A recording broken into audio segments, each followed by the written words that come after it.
توبہ کا سلسلہ چل رہا ہے گرامی. یہ جو آیت پڑھی ہے 91 آیت انشاءاللہ 91 سے لے کے 102 کی بھی اس کی آیت میں انشاءاللہ پڑھی ہے.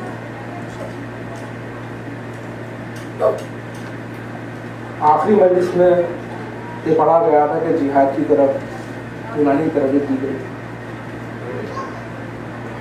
رسول اکرم کے ساتھ میں خصوصاً جنگ تبوک کے دوران اور اسی کا سلسلہ جاری ہے. لیس علی الضعفاء ولا علی المرضى ولا علی الذین لا یجدون من ما ينفقون من حرج اذا نصروا الله ورسوله ما علی المحسنین من سبیل واللہ غفور رحیم. نہ تو کمزور پہ کوئی الزام ہے نہ بیمار پہ کوئی الزام ہے نہ اس پہ الزام ہے جس کے پاس خرچ موجود نہ ہو کہ شریک جہاد ہو جبکہ وہ خدا اور رسول کے خیر اندیش اور دل سے ساتھ ہو. نیکو کاروں پر کسی طرح کا الزام نہیں ہے. تو اللہ غفور رحیم تو خدا بخشنے والا مہربان ہے. یہ آیت کا نزول جب ہوا تھا کہ ایک نابینا رسول اکرم کے پاس آیا کہا کہ کیا میرے لیے بھی جہاد کا حکم ہے کیا میرے لیے جہاد کا حکم ہے کیا. تو یہ آیت کا نزول ہوا تھا کہ نہ تو کمزوروں پہ کوئی الزام ہے نہ بیماروں پہ کوئی الزام ہے یا وہ جن کے پاس کوئی خرچ موجود نہ ہو اس طریقے سے جہاد جبکہ ان کا دل رسول اور اللہ کے ساتھ ہے. سبحان اللہ. ما علی المحسنین من سبیل نیکوکاروں پہ کسی طرح کا کوئی الزام نہیں ہے. واللہ غفور الرحیم اللہ بخشنے والا مہربان. اللہ تو دلوں کے حال جانتا ہے کہ کون کس طریقے کا ہے. اس سورۃ قرآن کے اندر اللہ سبحانہ وتعالیٰ نے ہر ایک کے کریکٹر کو کھول کے بیان کر دیا. مدینے کے کریکٹرز کو کھول کے بیان کر دیا. یہ مدینے کے کریکٹر تا قیامت تک کے لیے. ولا علی الذین اذا ما اتوک لتحملوا قلت لا اجد ما احملکم علیہ تولوا اعینہم تفیض من الدمع حزنا اللہ یجدوا ما تنفقون. درود پڑھ رہے ہیں. اللہم صل علی محمد و آل محمد. سبحان اللہ سبحان اللہ. یہ جو دوسری ہے اس کی بات کی ولا علی الذین اذا ما اتوک تحملهم قلت لا اجد ما احملکم علیہ تولوا واعینہم تفیض من الدمع حزنا الا یجدوا ما ينفقون. نہ ان لوگوں پر کسی طرح کا الزام جو کہ تمہارے پاس آئے وہ کہنے لگے ہمیں سواری دے دو اور تم نے کہا کہ میرے پاس ایسی کوئی چیز نہیں میں تم کو سوار کر سکوں. تو اس غم سے کہ ان کے پاس خرچ موجود نہ تھا وہ لوٹ گئے اور ان کی آنکھوں میں سے آنسو بہنے لگے.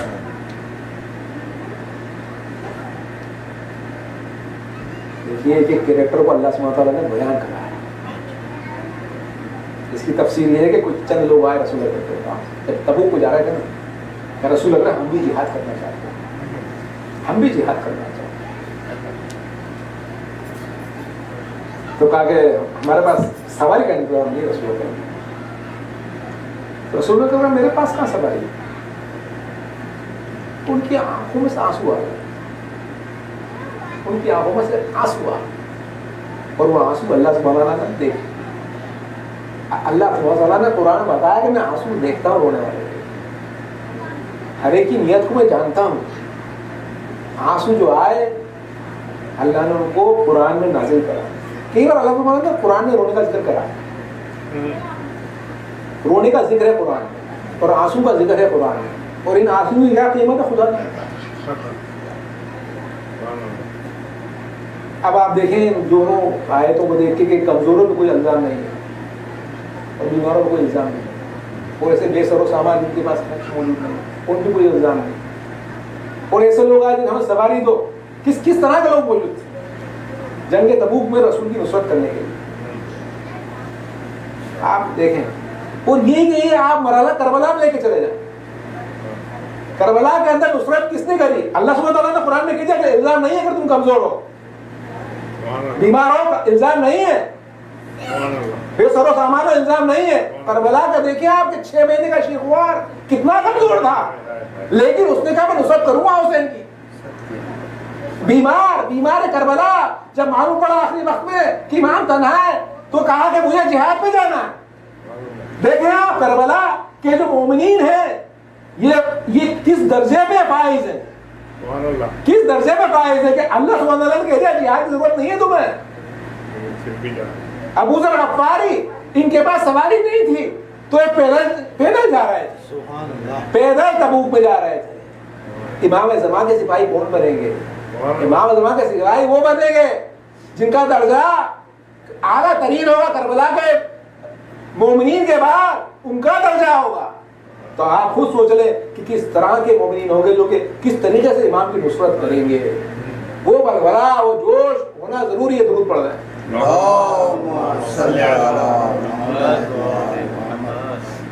ان السبیل علی الذین یستأذنونک وهم اغنیاء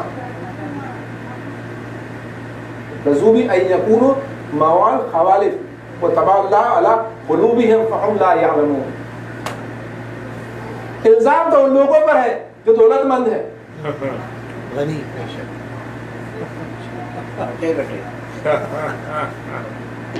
اور اس بات سے خوش ہے کہ جو پیچھے رہ جاتے ہیں ان کے ساتھ بیٹھے رہیں. تو خدا نے ان کے دلوں پر مہر کر دی بے شک, تو وہ کچھ سمجھتے ہی نہیں. بر دشمنان اہل بیت لانا الزام ان لوگوں پر ہے. انما السبیل علی الذین یستحون اغنیاء. یہ بڑا سوچنے کی آیت ہے. یہ پیسہ بہت بری چیز ہوتی ہے.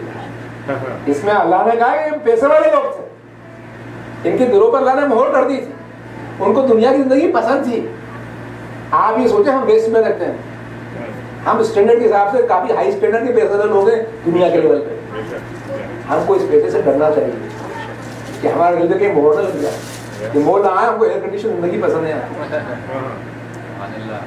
ہاں, ایئر کنڈیشن زندگی پسند ہے. آپ تھرڈ ورلڈ میں چلے جائیں مولا کو سپورٹ کرنے, آپ سوچیں گے میں سروائیو نہیں کر پا رہا ہوں. مولا جہاں نہیں جائے, سروائیو نہیں کر پا رہا ہوں. مولا رسول اکرم زندگی میں کس طرح کے بستر پہ سوئے, آپ سوچیں سخت بستر پہ سوئے, اور ایک ہم ہیں کہ کسی نرم بستر سوتے ہیں. اس نرم بستر پہ ہم سوتے رہیں گے ہمیشہ تو کیا مولا کی نصرت کریں گے اور کیا قبر میں سونے کی گزار کریں گے. یہ جب لوگ گئے تبوک کو, جب تبوک سے جب واپس آئے,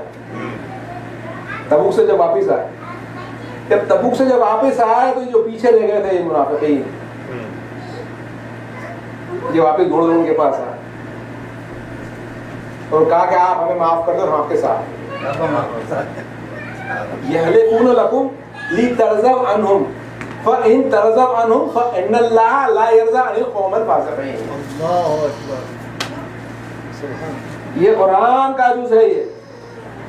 یحلفون لکم لترضوا عنہم فَإِن تَرْضَوْا عَنْهُمْ فَإِنَّ اللَّهَ لَا يَرْضَىٰ عَنِ الْقَوْمِ الْفَاسِقِينَ.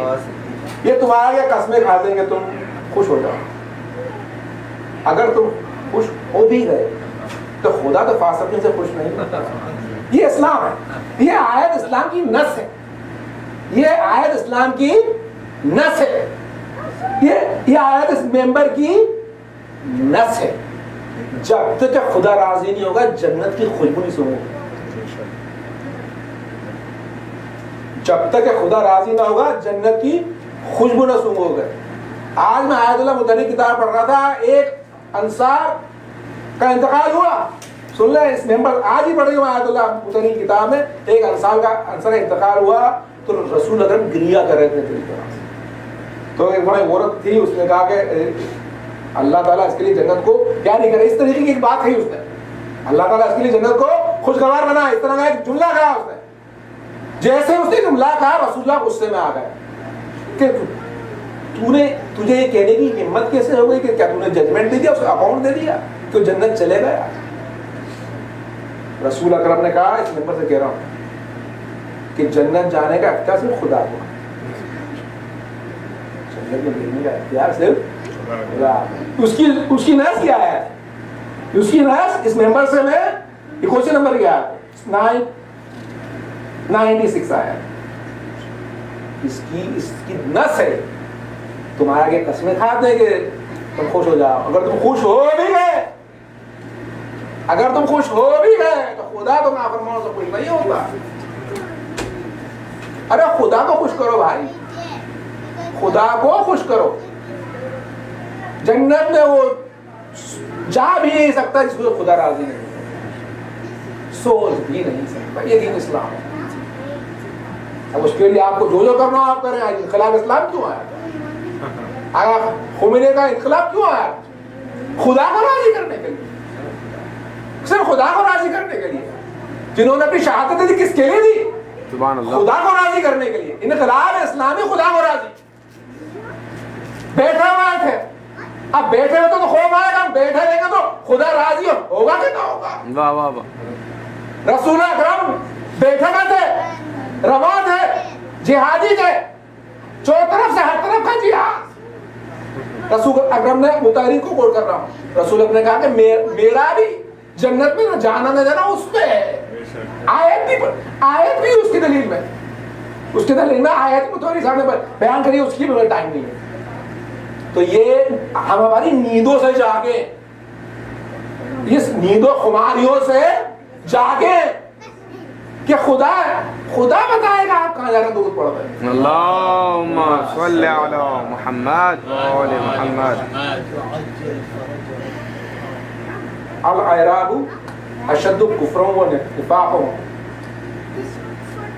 ویجدر اللہ یعلم حدود ما انزل اللہ علی رسولہ واللہ علیم حکیم. درود پڑھ رہے ہیں. اللہم صلی علی محمد و آل محمد. ایک درود پڑھ رہے ہیں. اللہم صلی علی محمد و آل محمد وعجل فرجہم. ایک آیت اور پڑھ رہے ہیں. اللہم صلی علی محمد و آل محمد. اس کا ترجمہ سن. بعض بدو دیاتی صف کافر و منافق ہے, اور اس قابل ہے کہ جو احکام خدا نے اپنے رسول پر نازل کر رہے ہیں اس سے واقف ہی نہیں ہو. تو خدا علیم الحکیم ہے. اب اللہ تعالیٰ سورہ توبہ کے اندر الگ الگ کیٹیگری کے لوگ بتا رہا ہے. کیا کہا ہے اس میں کہ بعض بدو سخت کافر و منافق, اور اس لائق ہی نہیں, ان کے دل اس قلب اس لائق ہی نہیں ہے کہ خدا نے جو احکام شریعت کے نازل کرے ہیں رسول اکرم پر اس سے واقف ہو. تو خدا علیم اور حکیم ہے, جاننے والا اور حکمت والا ہے. یعنی ان کے قلب ایسے ہو گئے تھے کہ دین اسلام کی جو شرائط تھی وہ قبول کرنے کی طاقت نہیں رہتی.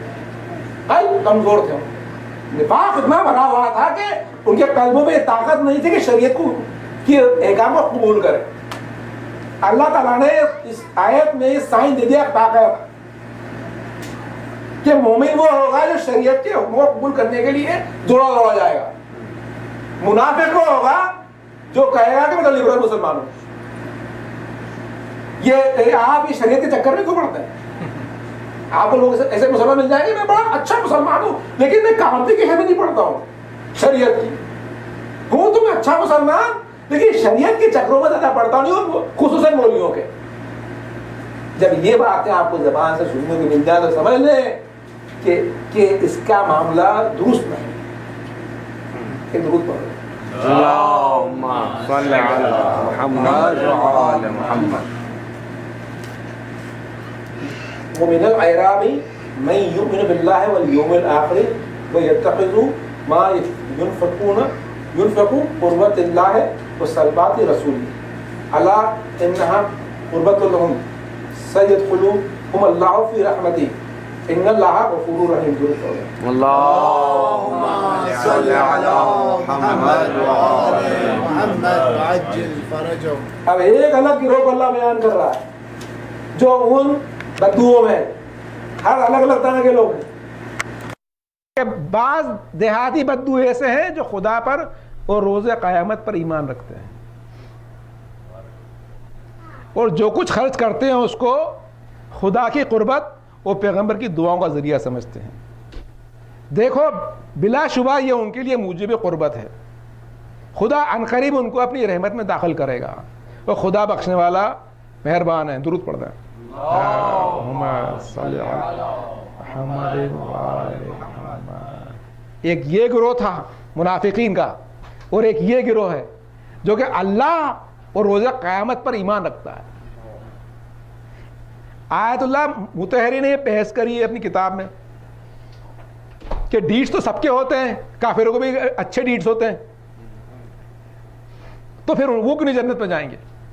اس کا جواب اللہ نے اس آیت میں دیا. ہمیشہ وہ سننے مل جائے گا مدر ٹریسا تھیں اور ایڈیسن تھا اور یہ تھے اور وہ تھے، بڑے بڑے کام کر کے چلے گئے، تو یہ ان کا نام عمل کہاں جائے گا؟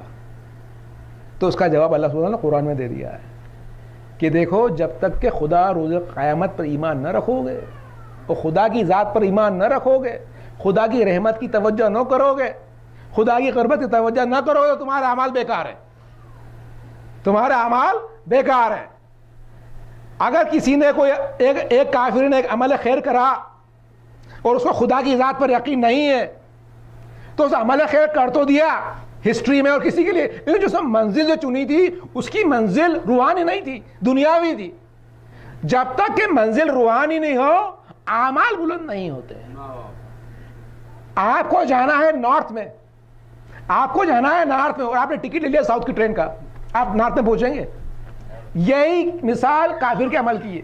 وہ جب عمل نیک کرتا ہے تو خدا کے لیے نہیں کرتا، جب خدا کے لیے نہیں کرتا تو خدا کے پاس پہنچتا نہیں اس کا عمل. وہ عمل ایک روحانی شکل اختیار نہیں کرتا جب تک کہ اس کی دل میں نیت خدا کی اور روز قیامت کی نہ ہو. اور نہ یہی بلکہ اللہ سبحانہ وتعالیٰ کا یہی نہیں بلکہ اس کی یہ ایمان ہو کہ وہ رسول کی دعاؤں کا محتاج ہے. اگر وہ یہ سمجھ کے چلے گیا کہ رسول آئے تھے اپنا کام کر کے چلے گئے، وہ خبر دینے والے تھے اور اس کے بعد بات ختم، اور وہ رسول کے آگے بھیک نہ مانگا، تو اللہ کہے گا میں تیرے عمل کو قبول نہیں کروں گا. رسول کے آگے گڑ گڑاؤ، بھیک مانگو، تب جا کے دعا قبول ہو کی ضرورت پڑتا ہے. اللہم صلی علی محمد و آل محمد. ایک شخص دور سے مدینہ آیا تھا، اس امید میں آیا تھا کہ رسول اکرم اس کے لیے بخشش کر دیں، اس امید میں آیا تھا.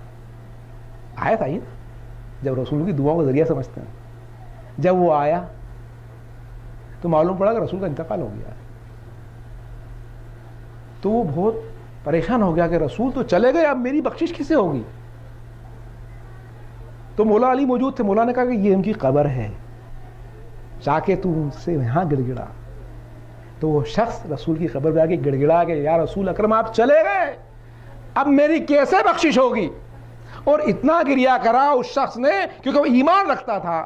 اس کے گریا کا اثر یہ ہوا کہ سارے صحابہ مولا متقیان سب گریا کرنے لگے، سب گریا کرنے لگے کہ بھائی اگر آپ سوچیں تو صحیح کہ خدا بندے کے سامنے اپنی بخشش کرانا ایک عظیم مرحلہ ہے، اور رسول اکرم کی حیات ایک بڑی چیز تھی. جب رسول چلے گئے تو اس کا دل پھٹ گیا کہ اب میری بخشش کیسے ہوگی.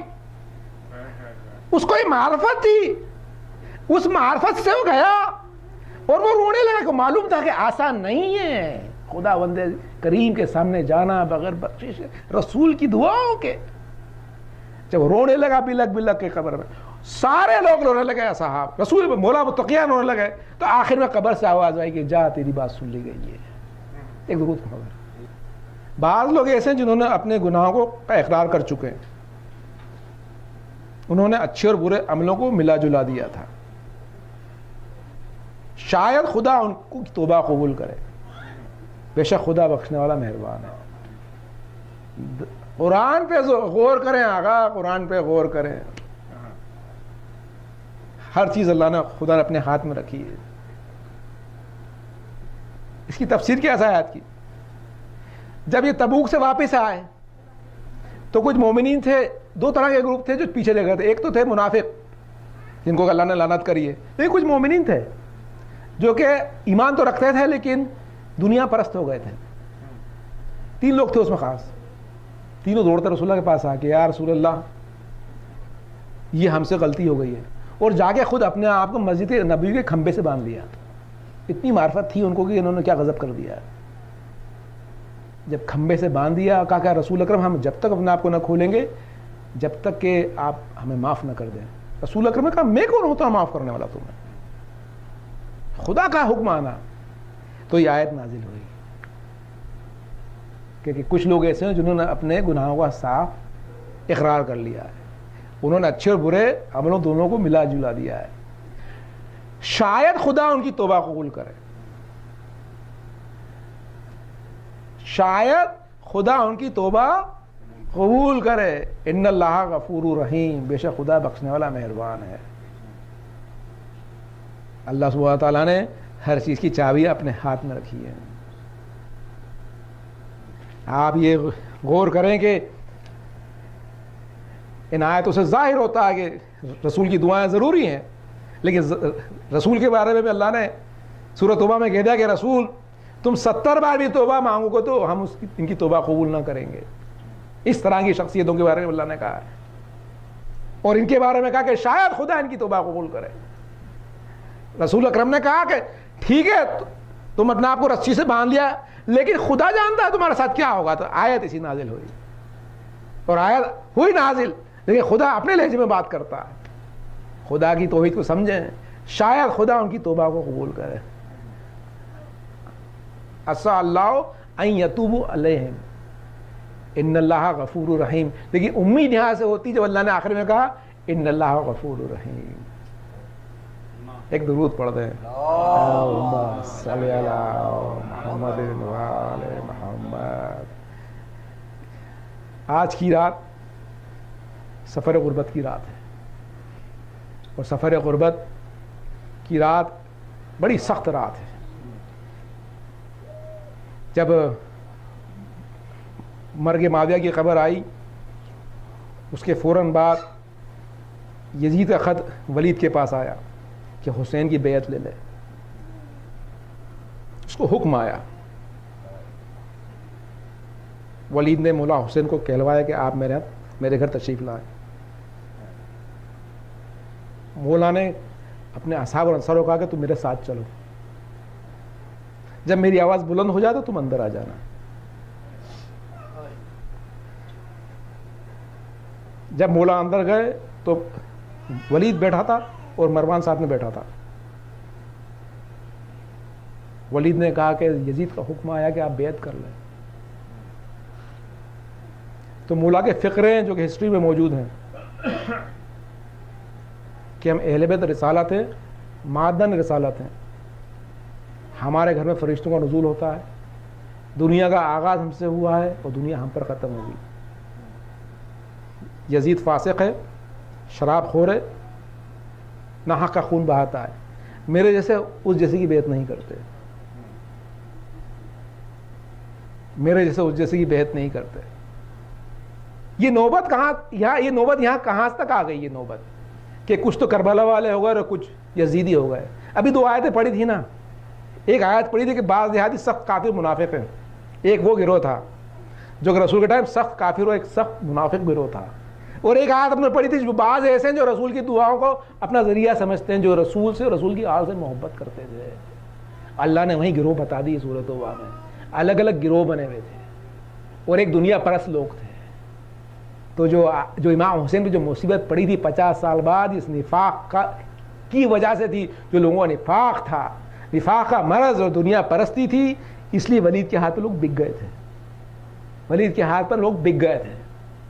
کسی نے معصوم سے پوچھا کہ دمشق والے لوگ خراب ہیں یا روم والے لوگ خراب ہیں؟ مولانا نے کہا روم والے خراب نہیں, تو دمشق والے ہیں. دمشق والوں نے ہم سے دشمنی کری ہے, روم والوں نے ہم سے دشمنی نہیں کری ہے. پھر آگے بڑھ کے بولا کہ دمشق والوں سے مکے والے بدتر ہیں, اور پھر کہا کہ مکے والوں سے مدینہ والے بدتر ہیں.